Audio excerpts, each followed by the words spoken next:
ဘင်းနောင်ကဘာကြောင့်အယုဒ္ဓယမြို့ကိုတက်သိမ်းခဲ့ရတာလဲဒီကနေ့တင်ဆက်ပေးသွားမယ့်အကြောင်းအရာလေးကတော့ဒုတိယမြန်မာနိုင်ငံတော်ကိုတည်ထောင်ခဲ့တဲ့ဘင်းနောင်ကျော်ထင်အနော်ရထာကအယုဒ္ဓယမြို့ကိုသိမ်းပိုက်ခဲ့တဲ့အကြောင်းလေးကိုတင်ဆက်ပေးသွားမှာပဲဖြစ်ပါတယ်ဘင်းနောင်ဆိုတာဒုတိယမြန်မာနိုင်ငံတော်ကိုတည်ထောင်ခဲ့ပြီးတော့သူ့ရဲ့ရဲရင်းနဲ့ရဲစွမ်းတတိတွေကြောင့်မြမသမိုင်းမှာထင်ရှားခဲ့တဲ့မင်းတစ်ပါးဖြစ်ပါတယ်တပင်ရွှေထီးတည်ဆုံပြီးတဲ့အချိန်မှာရိုးရင်းပျက်စီးနေတဲ့မြန်မာနိုင်ငံတော်ကိုအစကနေပြန်လည်တည်ထောင်ခဲ့ပြီးတော့နှစ်ပေါင်း32နှစ်တိအုပ်ချုပ်ခဲ့ပါတယ်။ဘီရင်နောင်ကဒုတိယမြန်မာနိုင်ငံတော်ကိုတည်ထောင်ခဲ့ရုံနဲ့မဟုတ်ပါဘူး။နိုင်ငံတွင်းမှာကောင်းမွန်တဲ့စစ်လှုပ်ရှားမှုတွေအင်ပါယာတိုးချဲ့မှုတွေပြုလုပ်ခဲ့ပြီးအိမ်နီးချင်းနိုင်ငံတွေဖြစ်တဲ့လာအို၊ကမ္ဘောဒီးယားနိုင်ငံအထိပါတိုးချဲ့နိုင်ခဲ့ပါတယ်။အဲဒီလိုမျိုးနိုင်ငံရဲ့အင်ပါယာကိုတိုးချဲ့ပြီးရဲ့နောက်မှာပြည်တွင်းမှာတိုင်းသူပြည်သားတွေရဲ့ရည်ကြည်မှုစာပေနဲ့သာသနာလုပ်ငန်းတွေမှာအတွန်းရွှေတည်တတ်အောင်ဆောင်ရွက်ခဲ့ပါသေးတယ်။ဘီရင်နောင်နဲ့ပတ်သက်ပြီးတော့အထင်ရှားဆုံးအောင်မြင်မှုတစ်ခုက1589ခုနှစ်ကအယုဒ္ဓယနိုင်ငံတော်ကိုအောင်မြင်မြင်သိမ်းပိုက်နိုင်ခဲ့တဲ့မှန်တမ်းတစ်ခုပဲဖြစ်ပါတယ်။အဲဒီလိုသိမ်းပိုက်ခဲ့ပြီးရဲ့နောက်မှာဘီရင်နောင်ကအရှေ့တောင်အာရှရဲ့အုပ်စိုးရှင်တဦးဖြစ်နေထင်ရှားကြော်ကြားခဲ့ပါတယ်။ဘီရင်နောင်လက်ထက်တုန်းကအယုဒ္ဓယတိုင်းပြည်ဆိုတာယဉ်ကျေးမှုထွန်းကားပြီးလူမျိုးပေါင်းစုံနေထိုင်တဲ့တိုင်းပြည်ငယ်လေးတစ်ခုပါအယုဒ္ဓယမြို့ဆိုတာထိုင်းနိုင်ငံရဲ့အရေးပါဆုံးမြို့တော်တစ်ခုဖြစ်ပြီး16ရာစုမှာတည်ထောင်ခဲ့တာဖြစ်ပါတယ်မြို့တော်အတွင်းမှာအဓိကလုပ်ကိုင်တဲ့စီးပွားရေးက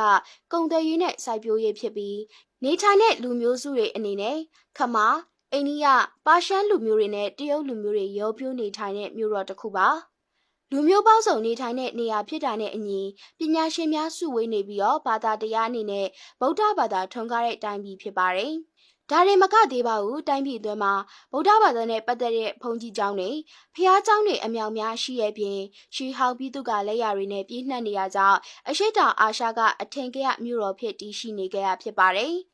ဒီလိုမျိုးမြို့တော်အတွင်းမှာစီးပွားရေးနဲ့ပတ်သက်တဲ့အရင်းမြစ်များစွာရှိနေရကြောင်းဘင်းနောင်ကျော်ထင်အနော်ရထာကအယုဒ္ဓယမြို့ကိုသိမ်းပိုက်ဖို့ပြင်ဆင်လာခဲ့ပါတယ်။စင်ဖြူတော်ရေးဆိုတာအရှိတောင်အာရှရဲ့ယဉ်ကျေးမှုတွေထဲမှာအလိုတန်ဖိုးကြီးပြီးတော့လေးစားထိုက်တဲ့တိရစ္ဆာန်တွေဖြစ်သတ်မှတ်ခဲ့ကြပါတယ်။ဘရင်နဲ့အုပ်စိုးရှင်မူမတ်အပေါင်းပါတွေကဒီလိုမျိုးရှားပါတဲ့တတော်ဝါတွေဟာဘရင်ရဲ့အခွင့်အာဏာဝိညာဉ်ရေးရာနယ်ပယ်တွေနဲ့ဆက်ဆံမှုသင်္ကေတဖြစ်မကြာခဏသတ်မှတ်လေ့ရှိကြပါတယ်။ဒီလိုကြိုးတရားတွေရှိနေရကြောင်းဘီရင်နောင်ကအယုဒ္ဓယမြို့ကိုတိုက်ခိုက်သိမ်းပိုက်ဖို့စစ်ရေးပြင်ဆင်မှုတွေပြုလုပ်ခဲ့ပါတယ်။အယုဒ္ဓယမြို့ကိုတိုက်ခိုက်ဖို့စစ်ကြင်ညာပြီးရဲ့နောက်မှာဘီရင်နောင်ကခံတပ်ကိုခိုင်ခိုင်မာမာတိစောက်ခဲ့တဲ့အပြင်နေချားဆောင်တက်မှာဆိုရင်ခိုင်ခတ်တစ်တွေနဲ့တစ်သားတွေနဲ့ပြုလုပ်ထားတဲ့ခြံစည်းရိုးတွေအဆောင်တက်တွေထားရှိပြီးတိုက်ခိုက်ကျူးကျော်နေစဉ်အတွင်းမှာရန်သူတွေအလွယ်တကူဝင်မလာနိုင်အောင်စခန်းတွေချထားခဲ့ပါတယ်။နောက်ထပ်ပြင်ဆင်မှုတစ်ခုကတော့စစ်ရေးလေ့ကျင့်မှုပါ။ဘရင်နောင်မင်းတရားကြီးက